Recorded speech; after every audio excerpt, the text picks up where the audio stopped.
Então, dentro daquela nossa tradicional revisão, eu fiz uma breve contextualização histórica da lei complementar no Brasil. A gente fez um corte a partir da emenda constitucional número 4 de 61. Não é isso, pessoal? Confirma aí no caderno de vocês. 4 de 61, que introduziu a lei complementar na Constituição de 46, prevendo uma aprovação por maioria qualificada e algumas matérias específicas que diferenciava essa lei complementar das demais leis. Depois, isso foi no início do parlamentarismo, né? A gente teve um pequeno período aí de mais ou menos 2 anos de parlamentarismo na década de 60. Depois houve um ato institucional número 2, eu não falei dele para vocês, né, que voltava com o termo complementar, baixar atos complementares, mas na emenda constitucional 17 houve a introdução realmente da expressão leis complementares, a emenda constitucional 17 de 65, na emenda constitucional 18 de 65, que é uma emenda super importante para a gente no direito tributário, realmente aí essa expressão apareceu muitas vezes, tá? Essa emenda constitucional 18 de 65, a gente vai ouvir falar muitas vezes dela, porque ela foi a reforma tributária feita na época dos militares, tá? E que deu a configuração do nosso sistema tributário nacional até essa última reforma que a gente teve agora, da reforma pela emenda constitucional 132, tá? Então, desde a emenda 18 à Constituição de 46, o nosso sistema tributário nacional é bem parecido e ficou assim muito parecido até a última reforma tributária. Como foi feita essa reforma na época dos militares, foi muito mais simples, porque a gente tinha ali uma situação de um déficit democrático muito grande. Então, os militares praticamente impuseram essa reforma, tá? Com a emenda 18 de 65. Para uma outra reforma ser aprovada, demorou muitíssimos anos, né? 50 e poucos anos, né? Por quê? Porque em ambiente democrático é muito difícil fazer reforma tributária. Tem vários interesses envolvidos, então, isso aconteceu agora, no final do ano passado, e mesmo assim houve muita crítica, né? De que foi assim aprovada por força de de uma pauta quase imposta pelo presidente da Câmara, o presidente do Senado e tudo. Mas o fato é que realmente em algum momento tinha que votar essa reforma tributária, né? Já tinha, eu já tinha estudado uns 5 textos de reforma tributária. Então também tem que ter algum tipo de pressão para aprovação. Tudo bom, Guilherme? Então, isso. Aí depois a Constituição de 67 previu na sua redação originária a lei complementar e desde então a gente tem previsão de lei complementar já nas Constituições, tá? Depois eu dei uma breve definição de lei complementar, né? Isso não interessa muito para vocês, porque vocês já estudaram isso, mas basicamente a lei complementar tem um aspecto material e um aspecto formal. O material é que ela trata de assuntos previamente determinados pela Constituição. E o formal é que ela demanda maioria absoluta para sua aprovação, né? Então, se vocês tiverem que dar uma definição de lei complementar é aquela que trata de assuntos especificamente determinados pela Constituição e que demanda maioria absoluta para sua aprovação. Só conjugar o aspecto material e o aspecto formal. Depois falamos da relação da lei complementar com a lei ordinária, se há hierarquia entre elas. Eu apresentei 3 correntes. A primeira, que era defendida pelo Alexandre de Moraes, de que sim, lei complementar é hierarquicamente superior à lei ordinária. Depois, a do Barroso, de que não, lei complementar e lei ordinária estão na mesma hierarquia, porque ambas buscam seu fundamento de validade na Constituição. E a terceira corrente, o Humberto Ávila, de que existem 2 situações em que há hierarquia entre lei complementar e lei ordinária, né? Que é aquilo que ele chamou de hierarquia formal procedimental e hierarquia material conteudística, né? A formal procedimental relacionada àquela lei complementar 95 de 98 e a material conteudística, que as normas gerais em matéria, normas gerais trazidas por lei complementar, elas exercem alguma influência nas normas especiais, né? As normas específicas devem buscar seu fundamento de validade também nessas normas gerais. Portanto, há nessas duas hipóteses uma hierarquia. Falamos disso na última aula. Depois, começamos a enumerar as 8 funções da lei complementar em matéria tributária. Então, a primeira delas, dispor sobre conflitos de competência em matéria tributária. E aí eu dei alguns exemplos para vocês, entre eles do IPTU e do ITR, né? Um imóvel urbano que tem destinação rural. Vai pagar o quê? IPTU e ITR. A lei complementar vai responder. Restaurante, vai pagar ISS ou ICMS? A lei complementar vai responder. Ela dirime o conflito de competência. Depois, segunda função, regular as limitações ao poder de tributar. E aí, falei para vocês do artigo 14 do CTN, né? O artigo 14 do CTN é aquele que diz quais são os requisitos necessários para que uma entidade de assistência social e de educação sem fins lucrativos faça jus à imunidade, né? Então é uma lei, tem status de lei complementar. Aliás, o CTN tem status de lei complementar desde 1967. Tudo bem? Ele foi recepcionado como lei complementar desde a Constituição de 67. Falei também que quando o artigo 150, inciso 6, a linha C, diz assim: é vedado à União, Estados, Municípios, Distrito Federal instituir impostos sobre partidos políticos, sindicatos, trabalhadores, entidades de assistência social e de educação sem fins lucrativos, nos termos da lei. Essa é uma exceção, em que a palavra lei na Constituição não está se referindo à lei ordinária, está se referindo à lei complementar. Por quê?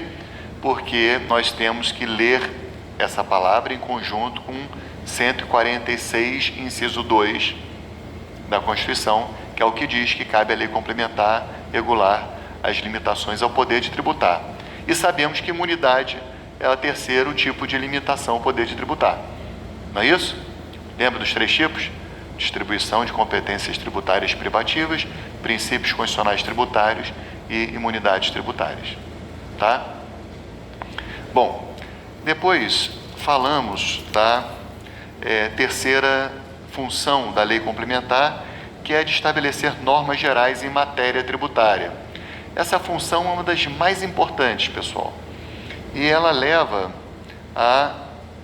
o Supremo declarar inconstitucionalidade de diversas normas de lei ordinária que têm a pretensão de tratar de matéria de lei, norma geral de lei complementar. Eu não falei para vocês na aula passada, mas aproveito aqui que eu estou com as minhas anotações. Existe, por exemplo, uma súmula vinculante, a súmula vinculante número 8, que diz assim: são inconstitucionais determinadas leis aqui, né, que tratam da prescrição e decadência do crédito tributário. São inconstitucionais a lei número 8212, que são leis ordinárias que tratam de prescrição e decadência de crédito tributário. E o porquê dessa inconstitucionalidade é porque era lei ordinária. E para tratar de prescrição e decadência de crédito tributário, como é norma geral em matéria tributária, tem que ser lei complementar. Entendeu? O Supremo, gente, tem uma série de julgados em que ele vai declarando inconstitucional leis ordinárias porque trazem normas gerais em matéria tributária. Se a gente for acompanhar os informativos do STF, toda hora aparece um caso, tá? Então é bem importante isso. Eu vou dar uma lida para vocês no artigo 146 da Constituição, só o começo dele, antes de falar das outras funções, tá? Só para a gente ver o que a Constituição fala até o momento. 146. Cabe à lei complementar 1. Dispor sobre conflitos de competência em matéria tributária entre a União, os Estados, o Distrito Federal e os municípios. Primeira função, dispor sobre conflitos de competência em matéria tributária. 2. Regular as limitações constitucionais ao poder de tributar. Regular as limitações constitucionais ao poder de tributar. Segunda função. 3. Estabelecer normas gerais em matéria de legislação tributária, especialmente sobre... Aí ele vai trazer algumas hipóteses que são exemplificativas, né? Especialmente sobre a definição de tributo. Lembra que o CTN define o que é tributo no artigo 3º? Definição de tributo. E suas espécies. O CTN tem um artigo, o artigo 5º, que trata das espécies tributárias, mas ele só vai falar em impostos, taxas e contribuições de melhoria. Na época que ele foi redigido, ele só entendia que haviam essas 3 espécies. Então, a gente tem que fazer uma interpretação conforme a Constituição para entendermos que são 5 as espécies tributárias. Ainda tem os empréstimos compulsórios e as contribuições especiais. Depois, definição de tributos, de suas espécies, bem como em relação aos impostos discriminados nesta Constituição, a dos respectivos fatos geradores, base de cálculo e contribuinte. Então, em relação aos impostos discriminados na Constituição, que são, por exemplo, a União Federal, imposto de importação, imposto de exportação, imposto de renda, IOF, IPI, né? Em relação aos estados, IPVA, ICMS, ITD, em relação aos municípios, PTU, ISS, TBI, em relação aos impostos. A lei complementar deve dizer quais são os fatos geradores, a base de cálculo e os contribuintes. E o CTN faz isso com quase todos os impostos. Quem fez tributos em espécie comigo, a gente vê, né? Quando o CTN trata dos impostos, ele sempre vai tratar do fato gerador, base de cálculo e contribuinte. Agora, tem tributos que foram criados depois do CTN, como o ISS, por exemplo. Então, você tem uma lei complementar específica que trata do ISS. O ICMS, por exemplo, ele foi completamente reformulado depois por uma outra lei complementar, que é a Lei Candir. Tá? Não é só no CTN que estão essas normas gerais. As normas gerais em matéria tributária estão em outras leis complementares. Tudo bem? Bom, e aí também estabelecer normas gerais, a linha B, obrigação, lançamento, crédito, prescrição e decadência tributários. Normas gerais sobre esses assuntos, obrigação tributária, crédito tributário, prescrição e decadência, que são assuntos que a gente vai tratar com calma na segunda metade do nosso curso.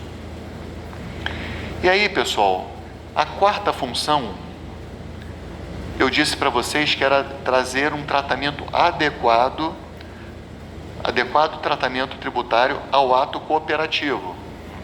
Tudo bem? E aí, na aula passada, eu dei o exemplo da Unimed, né? Falei até da situação do meu pai, que faleceu, e houve ali um rateio, né? Das consultas, e que isso não é propriamente uma doação, então deve ter um tratamento tributário realmente diferenciado. As cooperativas são bem especiais, é um projeto muito interessante, de soma de esforços entre profissionais sem o vínculo de subordinação jurídica, com rateio proporcional em razão da força de trabalho dispensada, certo? Bom, existem vários tipos de cooperativa, tá? Cooperativa médica, cooperativa de crédito, cooperativa agrícola. Então, o Constituinte entendeu que merecia um tratamento tributário adequado. Adequado não significa favorecido, adequado não significa simplificado, adequado significa adequado. Tudo bem? Tá legal? E aí o Supremo ele tem alguns julgados, na verdade o Supremo não, o STJ tem alguns julgados, aliás o Supremo também, que dizem, em suma, que em relação aos atos cooperativos externos, quando a cooperativa está no mercado agindo como se fosse uma empresa qualquer, em relação aos atos cooperativos externos, em nome do princípio da livre concorrência, a tributação tem que ser igual. É só nos atos cooperativos propriamente ditos, que são aqueles dentro da cooperativa, a relação entre os cooperados. Tudo bem? Então, se quiserem anotar, o RESP é o RESP 1.141.667.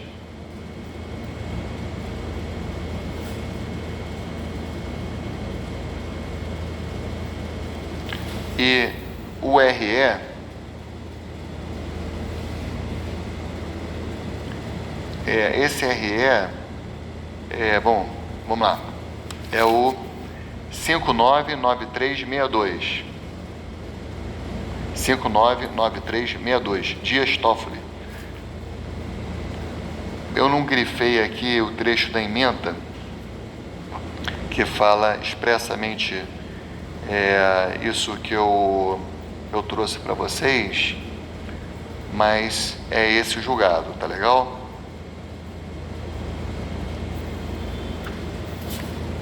Trata de cooperativas. Bom, quinta função. Fala, Maria.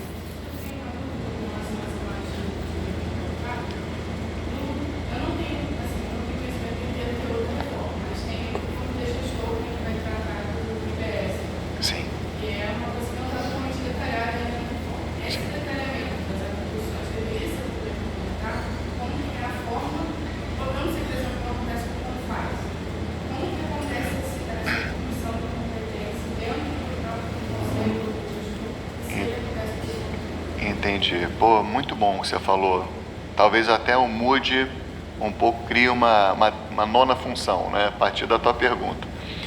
Porque, de fato, né, não sei se a gente conseguiria, senão também a gente fica botando tanta função, né, mas, de fato, a pergunta da Maria Clara foi muito legal, tá? Vamos fazer um parênteses, depois a gente volta para a quinta função, sexta função. Ela trouxe para a gente uma coisa importante, que é o seguinte. Lembra quando a gente estudou as competências tributárias, que são privativas, comuns, residuais, extraordinárias? Aí o Hugo de Brito Machado fala, pô, isso aí não serve para nada, é tudo competência privativa, né? Lembra que a gente fez esse estudo? Mas a reforma trouxe a chamada competência compartilhada entre estados e municípios para a cobrança de um tributo, que é o IBS, que vai entrar plenamente em vigor a partir de 2033. A partir de 2028, se eu não me engano, ele vai começando aos pouquinhos, uma alíquota muito pequenininha, então, e gradativamente substituindo o ICMS, o ISS, né, que são tributos municipais, ele vai, estaduais, né, o ICMS estadual e o ISS municipal, até que em 2033 acaba o ICMS, acaba o ISS, ele entra plenamente em vigor. Só que é um tributo de competência compartilhada. E aí, como é que vai fazer, gente, para 5.600 municípios praticamente influenciarem na gestão desse tributo do IBS, exercer essa competência tributária compartilhada com mais 26 estados, mais o Distrito Federal, entendeu?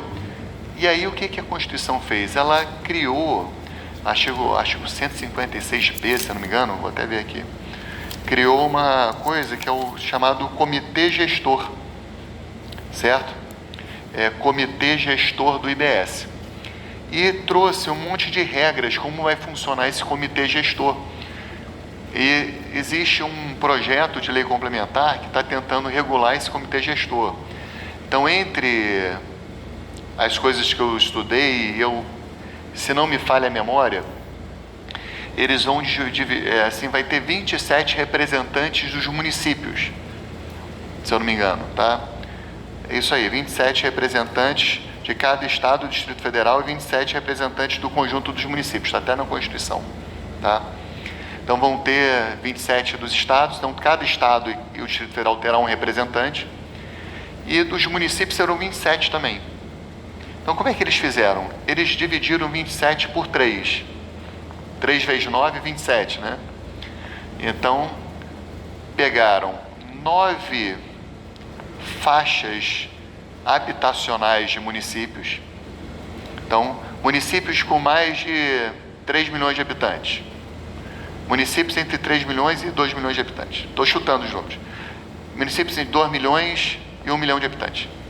Municípios de 1 milhão a 500 mil habitantes. Municípios de 500 mil até 300 mil habitantes. 9 faixas. E cada faixa dessa elege 3 representantes. Entendeu? E aí você tem 3 representantes de cada uma dessas faixas. Vão ser 27 representantes. Entendeu? Então, os grandes municípios e enormes municípios terão 3 representantes. Os municípios bem pequenininhos terão 3 representantes. E os intermediários, dependendo da faixa de população, vai ter 3. E imagina a complexidade desse negócio, gente. Como é que vai ser para cobrar o tributo? Vai ter uma procuradoria do comitê gestor, vão aproveitar as procuradorias dos municípios e dos estados, vai ter uma dívida ativa própria. Então, a Constituição, no 156B, de fato, previu que lei complementar vai tratar do comitê gestor. Tá legal? Então, eu diria, né, a partir disso, vou até adequar meu caderno, e agradeço muito a tua pergunta, que realmente existe uma função, uma outra função da lei complementar em matéria tributária, que é de regulamentar o comitê gestor do IBS, tudo bem? Fica como 9ª função, tudo bem? Aí no caderno de vocês. Isso aí. Obrigado, Maria. Muito obrigado mesmo. É muito legal isso, tá, cara? Uma das coisas mais legais de ser professor é isso, né? Que o aluno às vezes vem com uma coisa, pô, é isso mesmo, né? E a gente vai melhorando. Ainda mais nessa fase de reforma muito próxima, né? Não foi nem regulamentada ainda, então a gente ainda vai aprender muita coisa de reforma tributária.